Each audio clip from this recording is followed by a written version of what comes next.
Proverbs chapter 29, verse 3. Verse 2. When the righteous are in authority, the people rejoice. But when the wicked beareth rule, the people mourn. Ecclesiastes chapter 10 and verse 3. An unwise king destroyeth his people, but through the prudence of them which are in authority, the city shall be inhabited. All praises to Yahweh, by Shem Yahushua, Maharakakadash. Double honors to the elders and the apostles, the great millstone, Shalom to the hopeful elect that seeking to be the elect of the nation of Israel, that scattered abroad amongst the heathen, some look like the heathen, beginning 144,000, preaching, teaching, and prophet Shalom. And the people, the citizens of America, are mourning. They're going to continue to mourn because they are being destroyed by an unwise king, an unwise ruler. And it's all being done purposefully. All right. So, real quick, second Esdras 15 and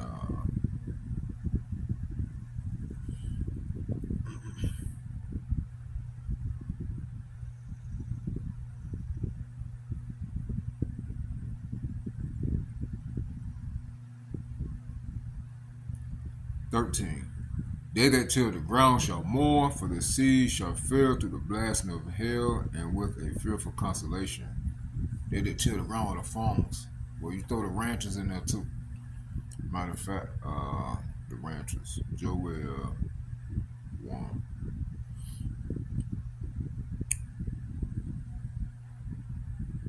Joel chapter 1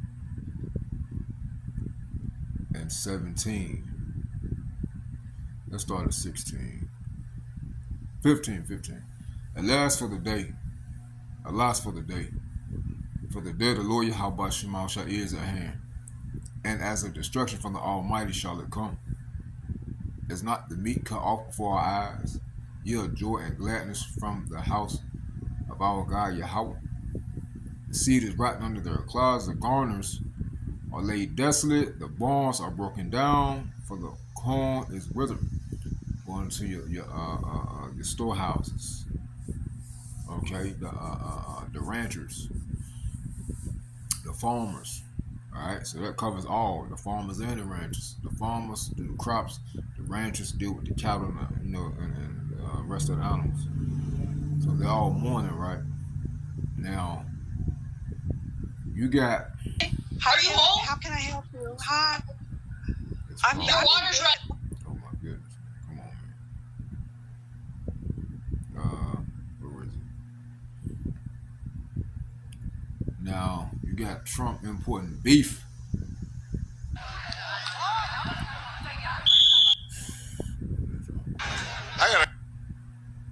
Importing beef.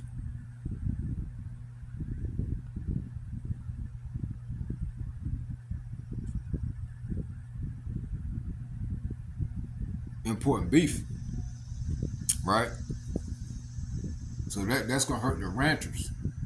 All right, it's literally it's gonna end the smaller ranchers. It's gonna cut them out, and it's gonna lead to a beef shortage in America, home raised. All right, ranchers, especially smaller ranchers, are going to be forced to shut down. And when you bring in, when you got competition coming in against your domestic source, you killing your primary source. You killing your people. All right. It's gonna lead to shortages. Hey, American beef is gonna be very slim, and the prices are going to be higher.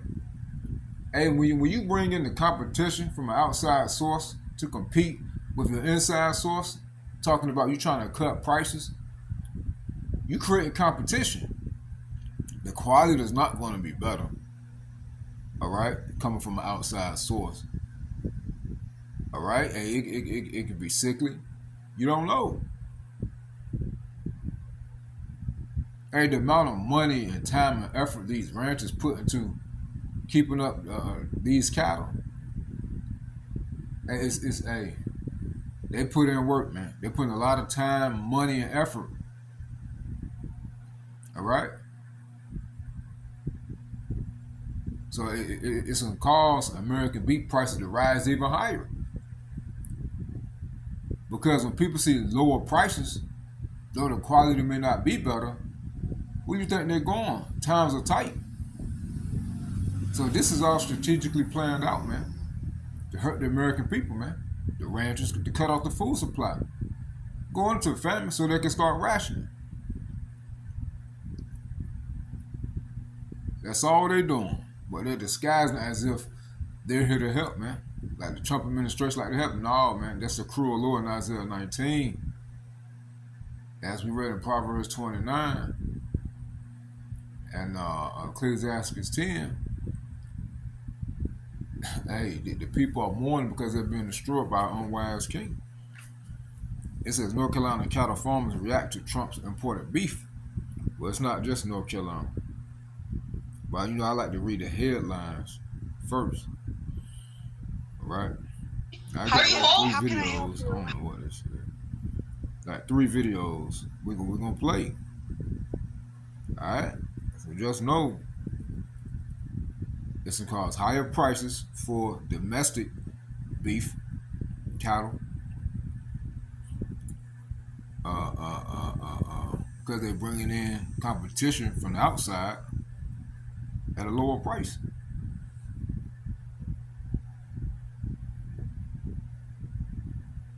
Let's play. Let's play this one first.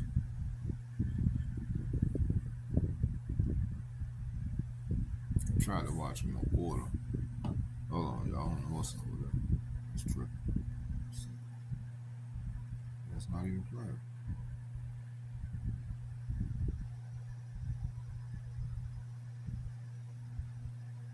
Man, did the internet go out? Hold on, y'all. I don't know where it does this. Let the internet go out.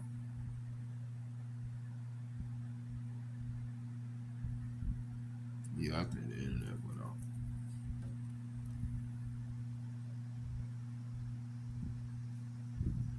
Every time you turn around, they're doing the damn service around there. Hold on, y'all. Let's pause it. Sorry about that, y'all. It came back on. I'm gonna play a couple of these videos and listen to these ranchers mourn, man. Well, President Trump is working to slash the cost of meat, but temporarily now allowing more foreign beef imports without triggering higher tariffs. So North Carolina cattle farmers are bracing for the effects of the move. David Shubin now spoke to someone who now feels that the president is undermining them and hurting their livelihood. Profit Family Cattle Company in Kings Mountain has customers willing to pay a premium for high-quality beef. Shelley Profit Egan believes most consumers aren't as discerning.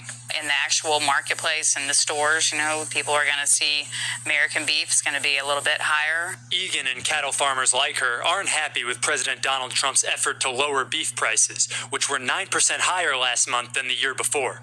Trump announced Friday the U.S. will import ground beef without tariffs to be sold at 25% below market for the next 90 days. He's declined to say where the beef will come from. It's bad. It's bad for the American farmers. I think that it undermines what the American cattleman's trying to do. This is a negative for the cattle industry. I don't care any way you look at it. This is a bad thing. Matt Bell, who raises commercial cattle with his family at Bell Farm Supply in Kings Mountain, told us he's livid about what President Trump is doing, and he doubts the move will even bring down prices all that much. This is pure politics. I think he's trying to buy votes for the midterms.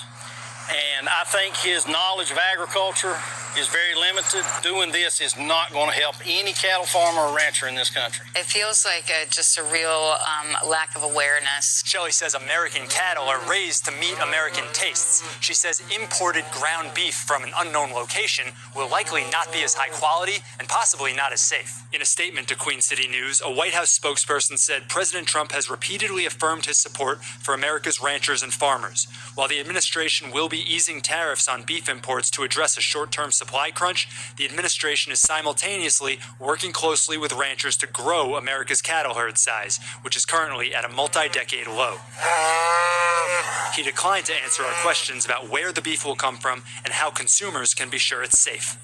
David Schumann, Queen City News. Queen City News Plus. They can't assure nobody nothing but lies. You see? So, you see how it's going to raise the prices for a domestic, meaning a home cattle? Hey, these people got to make money, man.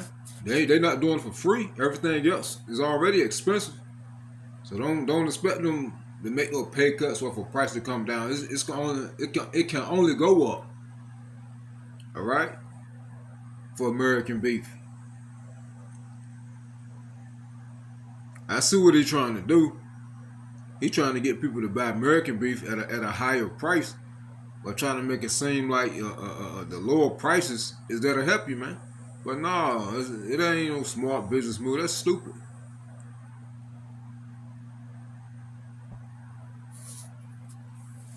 Just keep the imported beef out, you know, and let the American, you know, these ranchers make their money. And it's just a big... Hey, it's all a part of profits, as we just read. It's just a big shot in the gut, right? Here we are doing exactly what we're supposed to. Then you have the government who really should not be involved in our business at all, single-handedly. Imagine any other business where the president comes out and single-handedly says, you need to make 25% less starting immediately. President Trump's new plan to lower beef prices is drawing criticism from some cattle producers. On Friday, Trump announced that for the next 90 days, he would be allowing up to 300,000 metric tons of ground beef to be imported into the U.S. with no out-of-quota tariff. The president says there's a commitment that this beef will be sold at 25% below current market prices. Don Schiefelbein of Schiefelbein Farms in Kimball, Minnesota, says it's a, quote, shot in the gut after starting to expand their feedlot capacity, going from a facility that can hold 2,000 cattle to 3,000. If you look at what he is actually doing in his attempt to grow American beef industry, you heard him over and over and over say he wants to grow the American beef industry, right? What he did on Friday was absolutely 100% counter to that incentive goal. Yeah. So everything that we were building and trying to make all the incentives go to expansion, in one executive order or one trade agreement, he stopped cold in its feet. The president says the deal will reduce prices for Americans while giving space for the U.S. herd to grow again. Meanwhile, the National Cattlemen's Beef Association says this does nothing to create market confidence or encourage rebuilding the herd. The Minnesota State Cattlemen's Association says it's disappointed and does not support government intervening in the market this way. I'm Heidi Wigdahl. Follow along for more news. It's just a big shot in the gut, right here. There you have it. You know, a lot of American citizens are so ignorant to the fact that, they're ignorant to the cause and effect. You know, when they hear lower prices, imported beef, lower prices, they're just thinking about, okay, relief at the wallet. But y'all, you're not understanding, like they said, the quality, if it's even safe, then the fact that it's hurting the American ranchers, man. Okay? The primary source of beef comes from America. So that little bit of imported beef is nothing compared to what's already here, home raised. Yeah, these people retarded, man. That's crazy. Let's play this clip. This will be it. Because they getting on the Trump administration, man. You know, and the foolish decisions. There's a point out in her pocket. Thinks they're stupid. It says it's ridiculous. Red state farmers blast Trump admin's beef import plan. And I'm gonna let it ride. That's gonna be it. So, as we always bring out by way of the Holy Spirit, man, hey, there is no peace. There's no comfort anywhere in sight. It's nothing but doom and gloom from here on out. Whenever Trump talking about, yeah, they're going to do something to make things better, no, it's to make it worse. All right? It don't matter what it sounds like or what you feel, ask MAGA. You know, and all them feelings. And remember, y'all voted for this man, which is it's all prophecy. Y'all voted for this administration. Y'all knew who he was talking about. But y'all so stuck in your bigotry that y'all couldn't see who he really was. But that's good though, because hey, it just go to show you, when you deal with like-minded people such as yourselves, hey, you bring yourselves down to destruction, man. Rightfully so, it's the end of y'all empire, man. Tim Miller, we're going to talk in a little bit about how this administration managed to lose a trade war, but I want you to take a listen to Senator Tim Scott. He was pressed on Trump's broken promises about lowering costs. This is on Meet the Press. He tried to fall back on blaming President Biden. Take a listen.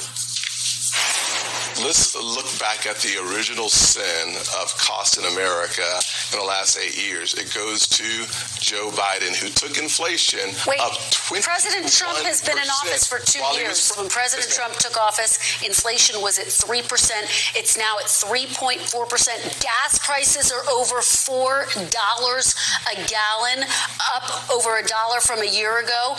Good news is you don't disagree with the fact that Joe Biden brought 21% extra cost on the American families. We do agree. We're not talking about Joe Biden, though. The Biden administration is over. This is the Trump. We're 2 years into the Trump administration. It's a contrast, Kristen. At the end of the day, the American people need to see the contrast. I'm not sure what that contrast is supposed to be, Tim Miller, and it's as though Republicans are shocked to learn that they're in charge not just of the White House, but both chambers of Congress. I just wonder how much more difficult it gets for Tim Scott and others to continue trying to sell that message when you have Collins, when you have candidates in Montana and in Nebraska saying what this administration is doing is hurting not just Americans, but our own electoral chances. Yeah, look, they're stuck between a rock and a hard place on their messaging because the facts are bad, right? I mean, a lot of times in political commentary we go to, well, how is their messaging doing? Well, you know, you can't sell bad news, you know, and you can only do so much to you know, shine that turd, if you will. And so, look, I mean, Tim Scott is trying the approach of look over there at Joe Biden. That's not going to work. That's never worked for any president in history who's tried to blame their predecessor for their own failings. But I think he feels like it's the best he's got to work with. I was interested over the weekend, and I saw Tom Cotton, senator from Arkansas, who has been lockstep with Trump on everything, you know, over the past decade. He criticized Trump's move on the beef imports because they're, you know, the ranchers in Arkansas are concerned about beef, and beef prices are hitting people so hard. The fact that Tom Cotton spoke out to try to distance himself from Trump, this is a different strategy than the Tim Scott strategy, I think tells you a lot. And there was a poll that showed his opponent is a farmer, Hallie Schaffner. One poll showed her beating him. I think it's going to be really hard for the Democrats to win Arkansas, obviously. But like the fact that Tom Cotton feels like he has to distance himself from Trump's management of his trade war and of the economy, particularly in farm country, I think is pretty telling about how bad their political prospects are, you know, particularly in that community. So, Eddie, you can shine the turd to pick up on my friend Tim Miller's eloquent language there. You can also do, I know I loved it. Thank you. I needed to wake up, and I so appreciate that. There's that, and then there's deflection. That's what Texas Governor Greg Abbott is trying. He was on ABC, and he was asked to grade the president on prices. Take a listen to what he said. We are providing answers and solutions to our fellow Texans that don't have anything to do whatsoever with what's going on in Washington, D.C. So what grade would you give him? It depends on what category you're talking about keeping prices low. Well, listen, we all need to have prices lowered, especially at the price at the pump. And I think the president is on a track to get us there. Do you still think gas will be below $2 a gallon by the end of the summer? If the president maintains the current trajectory that he's on right now, they should be, and let me explain why. And that's because the kinetic battle with regard to Iran appears to be over. Professor Glaude, you were in the business of giving out grades. That was someone who very much did not want to say it is very obvious that this president deserves an F, maybe a D+. You tried, but you still failed. I just wonder how long they can keep telling the American people that the Iran war is over and that the price impact is going to go away any day now before people start being insulted that this administration thinks they're stupid. Absolutely. I would write on Governor Abbott's paper, come see me. Not I wouldn't give him a grade. So I think it's really important. Tim said something that's really important. Facts are bad, but facts are also stubborn. There's a sense in which the American people are struggling every single day. They're confronting high prices at the gas pump and the grocery store, and the idea of a trade policy that's going to benefit everyday ordinary folk. Given what people are experiencing on the ground, this seems to be far-fetched. This seems to be fantasy land. So Republicans who are running for office are confronting everyday ordinary folk who are finding it difficult to live their lives and to take care of their kids and to keep a roof over their home, over their heads and the like. So those facts are stubborn. And even though we're paying attention to the political horse race, Alicia, the fact that everyday ordinary folk are experiencing and encountering the difficulties in their day-to-day lives run up against, right, the ways in which they're trying to sell this. And I think that's really, really important as we think about the politics of this current season.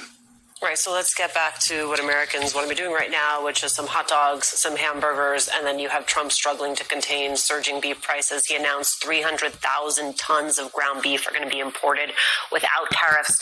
Isn't Bharat that an acknowledgement that tariffs do raise prices?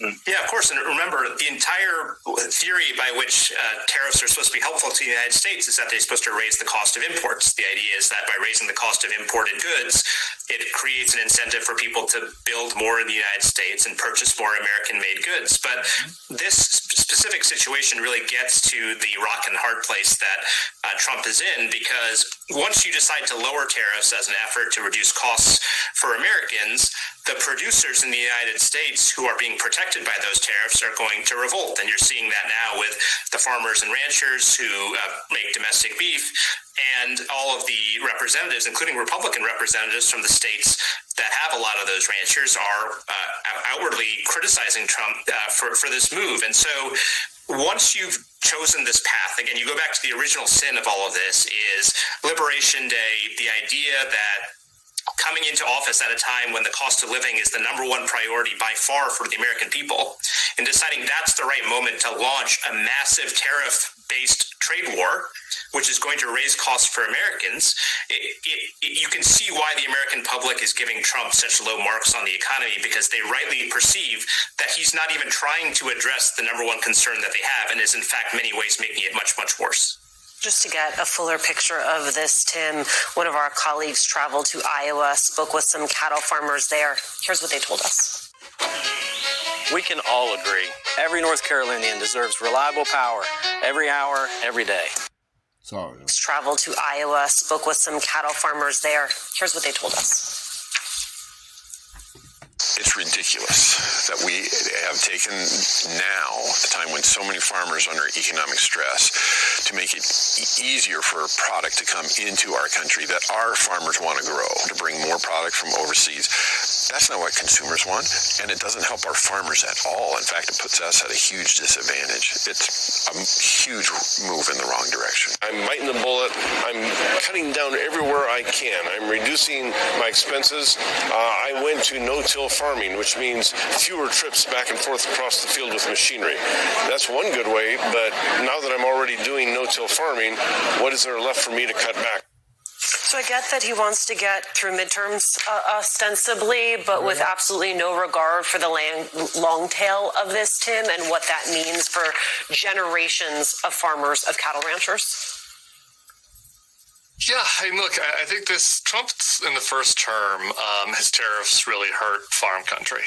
And how did he solve that? Well, he just bailed them all out because they're a key base of his, using money from those of us who pay taxes in other industries, right? And he basically just took money from working people in other industries and did a cash transfer to farmers to deal with the consequences of his dumb trade war in the first term. This time, the trade war was bigger, and because of what's happening with Iran and other issues with the economy, he wasn't able to do that. Like, he wasn't able to put a Band-Aid on the problem that he solved by just bailing out the farmers with farm welfare. And so what you're seeing is really the economy is not great everywhere, particularly for working people, as Eddie pointed out. The economy is the worst in the rural parts of America right now. And I think that there's going to be real political ramifications for that. If you look at kind of these stretch Senate seats that the Democrats need to win if they want to get a real majority next year, you're looking at places like Iowa, Nebraska, maybe even Kansas. They have a great candidate in Kansas, Pastor Adam Hamilton, and I think that Trump is, has caused himself a lot of political damage in these states, and a lot of places where they voted for Democrats not that long ago, and it's in our lifetimes, our adult life, the Democrats had Senate candidates in some of these places, Iowa, South Dakota, etc. So I think it's a real political issue for him.